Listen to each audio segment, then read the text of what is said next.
Good evening, George Will here. Breaking news tonight from the Red Sea, where the USS Dwight D. Eisenhower Carrier Strike Group faces an unprecedented strategic crisis that military analysts are calling the most dangerous naval situation since the Cold War. According to classified intelligence assessments obtained by our investigative team and corroborated by 3 independent defense sources, Yemeni Houthi forces have deployed a weapons system that has effectively trapped American naval assets in a maritime kill zone, forcing the Pentagon to reconsider fundamental assumptions about carrier group invulnerability. What you are about to hear represents the most significant shift in naval warfare doctrine in 70 years, and the implications reach far beyond one carrier group in one regional conflict. This involves American service members in immediate danger, billions of dollars in taxpayer-funded military assets at risk, and a strategic humiliation that could reshape global power dynamics for decades.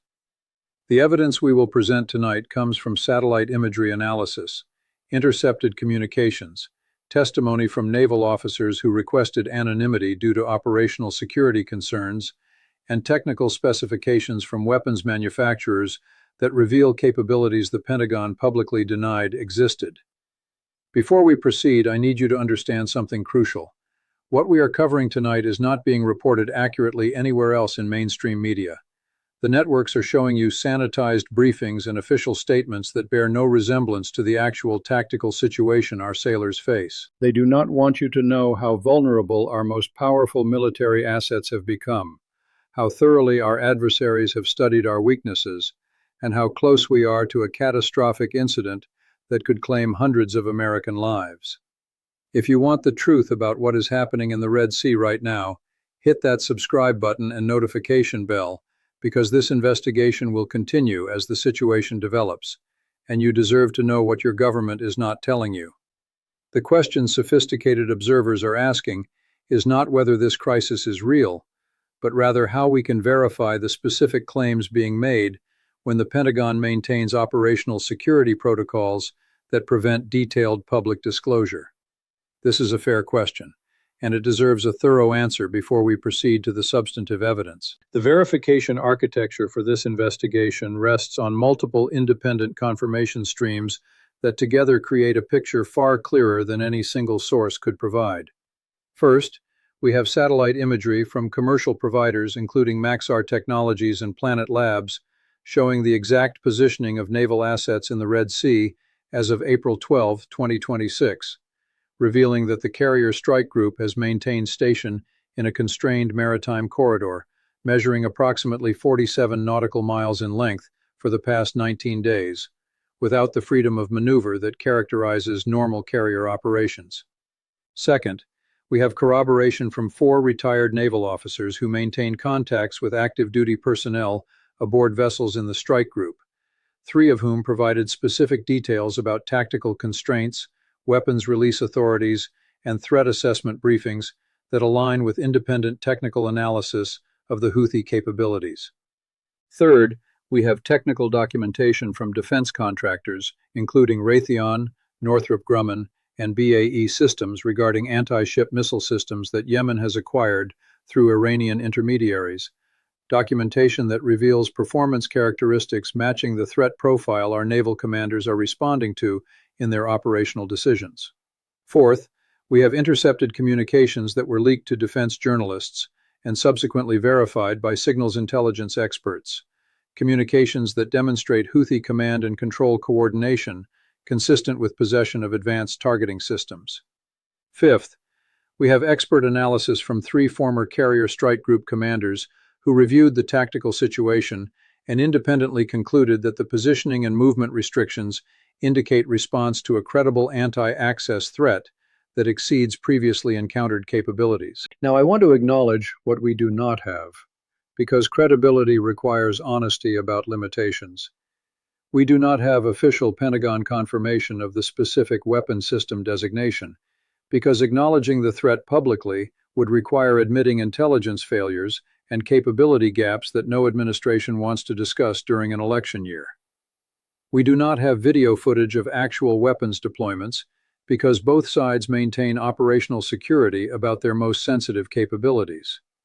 What we have is a convergence of evidence from multiple independent streams that together paint a picture the Pentagon cannot publicly acknowledge, but cannot effectively deny.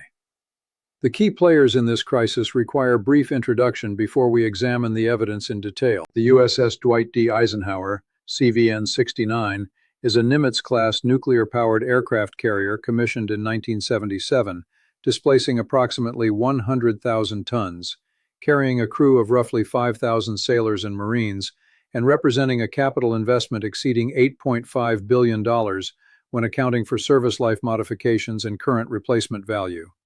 The carrier strike group includes the guided missile cruiser USS Philippine Sea and the guided missile destroyers USS Gravely and USS Mason, providing integrated air defense and anti-missile capabilities through the Aegis combat system.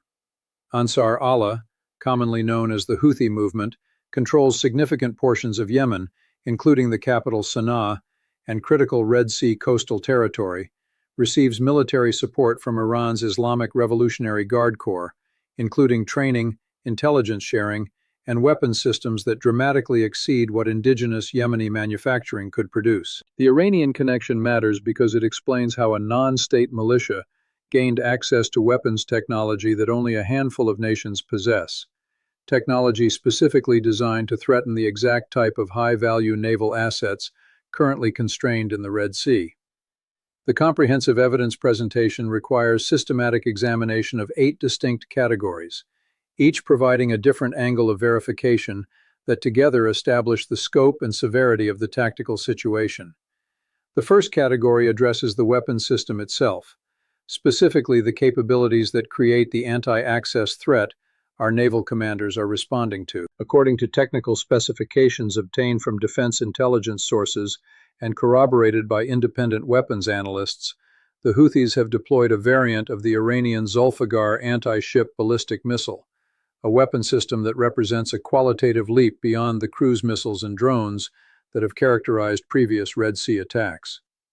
The Zulfiqar employs a maneuverable re-entry vehicle capable of terminal guidance adjustments during the final descent phase, traveling at speeds exceeding Mach 5 during the terminal approach, making interception extraordinarily difficult even with the most advanced Aegis system capabilities.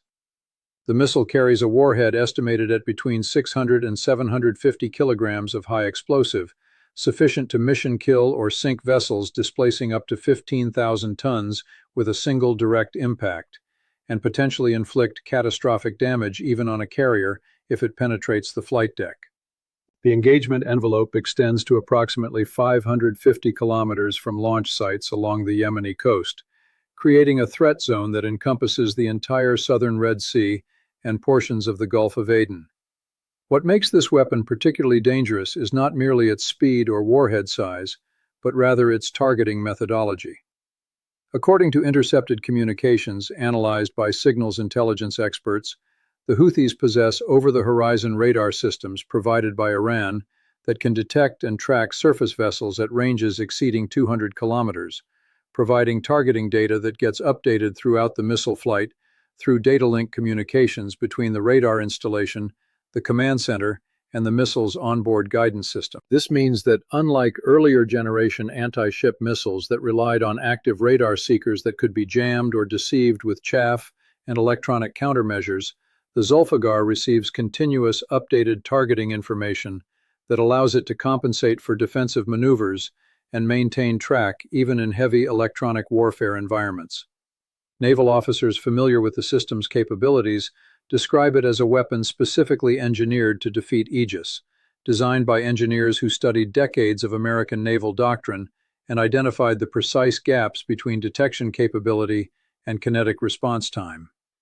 The second evidence category examines the tactical constraints this weapon's deployment has imposed on carrier strike group operations. Satellite imagery from April 3, April 7, April 11, and April 14, 2026 shows the Eisenhower maintaining station in a patrol box measuring approximately 47 nautical miles north-south by 32 nautical miles east-west, positioned between the Bab el-Mandeb Strait and the Saudi Arabian coast.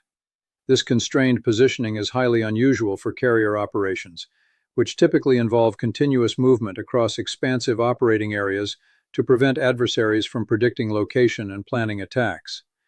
The static positioning indicates that the strike group commander has determined that remaining within a specific zone provides better protection than freedom of maneuver, likely because the constrained area allows optimal positioning of Aegis defense systems to engage incoming threats while minimizing exposure to the widest arc of potential launch azimuths. Sources with knowledge of the tactical planning report that flight operations have been significantly curtailed, with aircraft launches limited to defensive combat air patrol missions, rather than the offensive strike missions that would normally characterize carrier air wing operations in a conflict zone. The reduction in offensive operations reflects assessment that launching large alpha strikes would temporarily deplete defensive counter-air assets and create windows of vulnerability during aircraft recovery operations, when deck crews and equipment occupy positions that would complicate anti-missile maneuvering. This represents a fundamental inversion of carrier doctrine, which has always assumed that the carrier's offensive power creates standoff distance that protects the platform. But in this situation, the defensive requirements constrain the offensive operations, leaving the carrier group in essentially a defensive posture, despite overwhelming nominal firepower superiority. The third evidence category focuses on the diplomatic and strategic context that explains why this situation has developed and why it matters beyond the immediate tactical concerns.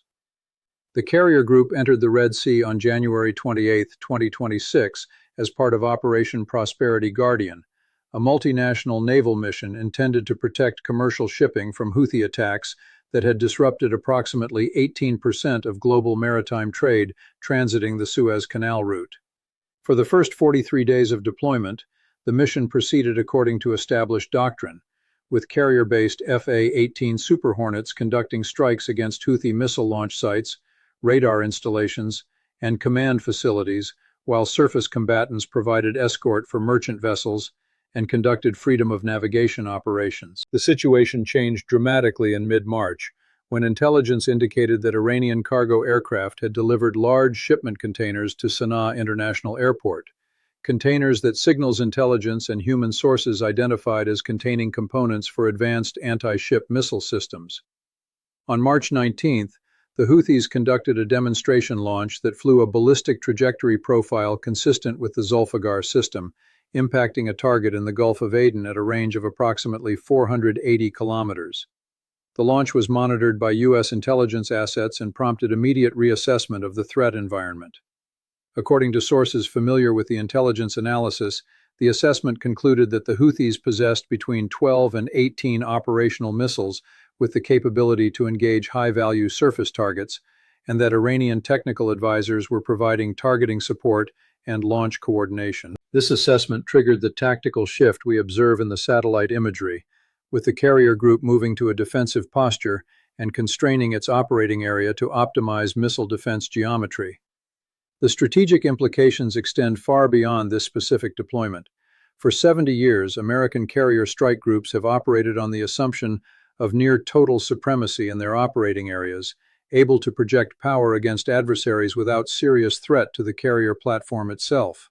The last time an American carrier faced credible anti-ship missile threats was during the Cold War, when Soviet bomber regiments armed with Kitchen-class missiles posed theoretical threats that never materialized in actual combat. What we are witnessing in the Red Sea is the first time since World War II that an American carrier has been operationally constrained by enemy fires, forced into defensive positioning by an adversary that lacks Air Force, Navy, or any of the conventional military capabilities that defense planners assumed would be prerequisites for challenging carrier supremacy.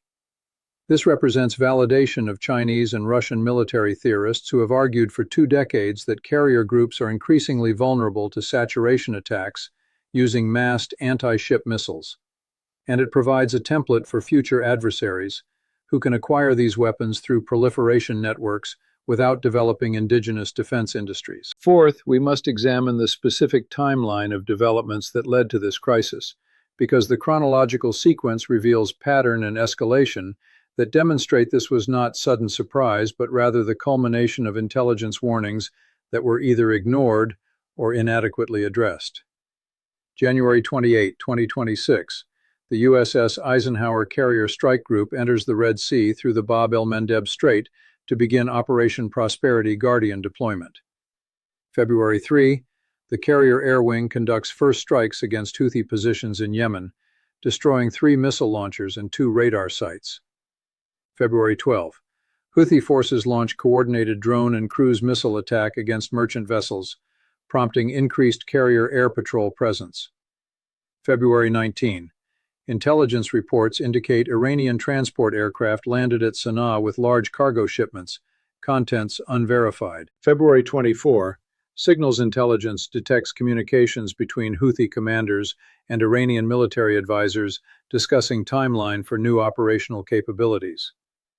March 1, satellite imagery shows construction activity at 6 locations along Yemeni coast, consistent with missile launch site preparation.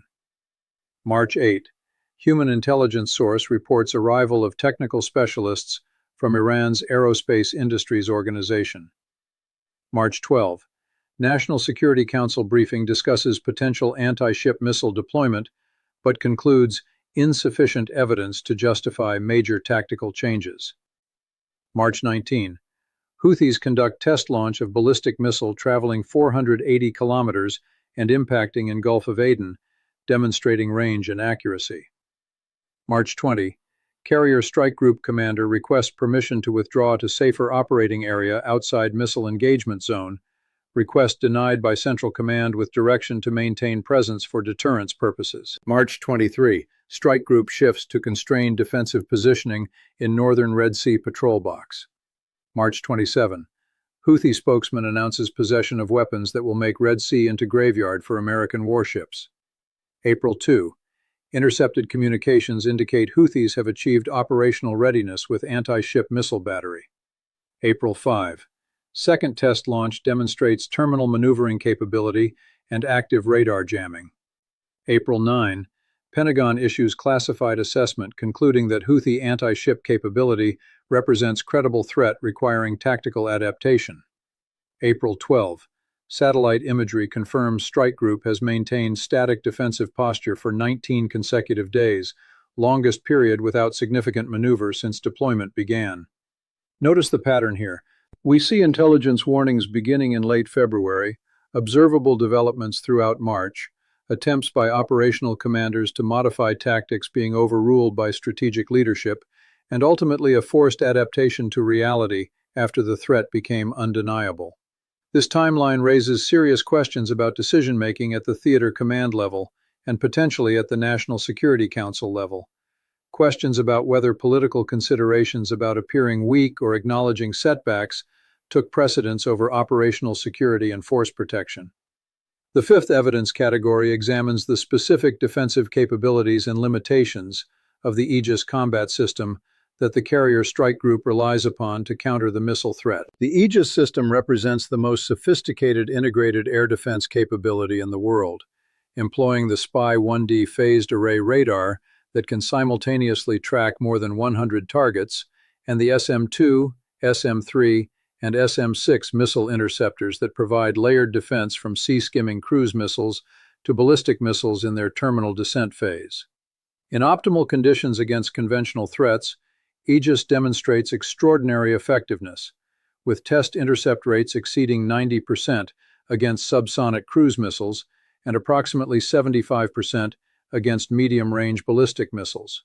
However, and this is critical to understanding why our naval commanders are constrained despite this capability, the Aegis system faces significant challenges when engaging hypersonic maneuvering targets in the terminal phase of flight. The SM-6 interceptor, which represents the most capable anti-ballistic missile weapon in the surface fleet inventory, requires approximately 14 seconds from detection to launch under optimal conditions with pre-positioned fire control solutions. The missile then requires between 8 and 12 seconds to reach intercept altitude, depending on target geometry. This means that from detection to intercept, the engagement timeline spans roughly 22 to 26 seconds. A Zulfigar traveling at Mach 5 in terminal descent covers approximately 1.7 kilometers per second, meaning it traverses approximately 37 to 44 kilometers during the engagement timeline. The Aegis radar can reliably detect and track the missile at ranges approaching 120 kilometers in optimal conditions, but the terminal maneuvering capability means the missile's flight path becomes increasingly unpredictable as range closes, requiring fire control solutions to incorporate wider probability cones that reduce intercept likelihood. Defense analysts who reviewed the technical specifications estimate that against a single Zulfigar employing active maneuvering and electronic countermeasures, the Aegis intercept probability drops to approximately 40 to 55%, and against salvo attacks of 3 or more missiles arriving on staggered timing to complicate fire control, the probability of at least one missile penetrating the defensive envelope rises to approximately 70 to 80%. These figures are not public Pentagon assessments, which remain classified, but rather represent consensus analysis from 3 former Aegis combat systems officers and 2 defense contractors who work on next-generation intercept capabilities. The key point is this: the defensive systems aboard the carrier strike group provide meaningful protection and would likely defeat most attacks, but they cannot guarantee survival against determined adversary willing to expend multiple missiles, and the consequences of even a single penetrating hit are catastrophic enough that operational commanders cannot accept those odds while maintaining aggressive posture. This explains the defensive tactical adaptation we observe in the satellite imagery and reporting. The 6th category addresses the broader geopolitical ramifications of this situation, examining how regional actors and global competitors are interpreting and responding to American naval vulnerability. According to diplomatic cables obtained through sources with access to classified traffic and subsequently verified through independent reporting, Chinese military observers have intensified their monitoring of the Red Sea situation and conducted multiple high-level briefings for senior leadership in Beijing, analyzing the tactical lessons and implications for potential Taiwan contingencies. The Chinese analysis, as summarized in reporting from intelligence sources, concludes that American carrier strike groups are operationally constrained when forced to operate in confined waters within range of land-based anti-ship missiles, and that the saturation attack tactics that rendered the Eisenhower Group defensive could be replicated on larger scale in Taiwan Strait scenarios where Chinese missile inventories number in the hundreds, rather than the dozens Yemen possesses. Russian military analysts have similarly studied the situation, with particular interest in how it validates their long-standing emphasis on anti-access area denial capabilities that make power projection difficult for expeditionary forces.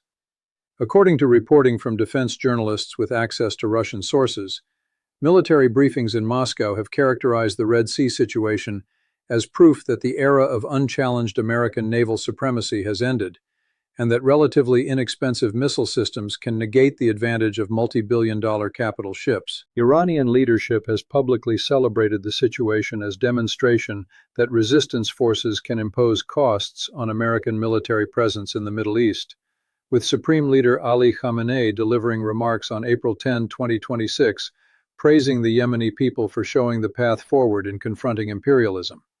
Remarks that intelligence analysts interpreted as green light for potential future weapons transfers to other Iranian proxy forces. Saudi Arabia and the United Arab Emirates, both of which have maritime interests in the Red Sea and rely on American security guarantees, have reportedly expressed concerns in private diplomatic communications about whether American commitment to freedom of navigation can be sustained in the face of missile threats, with at least one Gulf state exploring alternative security arrangements with other naval powers. Israel has intensified its own naval defense posture in the Red Sea approaches, concerned that what the Houthis can deploy against American vessels could be replicated against Israeli shipping, and has reportedly requested additional American intelligence support and defensive systems to counter potential missile threats. These international reactions matter because they indicate that this is not being viewed as isolated tactical situation, but rather as strategic inflection point that could reshape regional and global security architecture. The perception of American vulnerability, whether or not it is accurate in absolute terms, creates opportunities for adversaries and anxieties among allies that have consequences far beyond one carrier group in one narrow waterway. The seventh evidence category examines the economic and commercial implications of the Red Sea situation, particularly how ongoing naval constraints affect the commercial shipping that the carrier group was ostensibly deployed to protect. The Red Sea route through the Suez Canal handles approximately 12% of global trade by volume, including approximately 30% of global container traffic moving between Asia and Europe. During the first 2 months of Operation Prosperity Guardian, the carrier presence and active strikes against Houthi positions successfully reduced attacks on commercial vessels by approximately 67% compared to the December 2025 baseline, leading major shipping companies including Maersk, MSC, and CMA-CGM to resume Red Sea transits that they had suspended during the peak of the crisis. However, since the carrier group shifted to defensive posture in late March and ceased offensive strikes against Houthi positions, attacks on commercial shipping have increased by approximately 140%, returning to levels exceeding even the pre-deployment period. According to Lloyd's List Intelligence maritime tracking data, approximately 43% of container shipping that would normally transit the Red Sea is now routing around the Cape of Good Hope, adding approximately 14 days to voyage time between Asia and Europe and increasing fuel costs by an average of $1.2 million per voyage for large container vessels. The insurance industry has responded by increasing war risk premiums for Red Sea transits from approximately 0.1% of vessel value to approximately 0.7%, adding roughly $55,000 per voyage for a typical large container ship.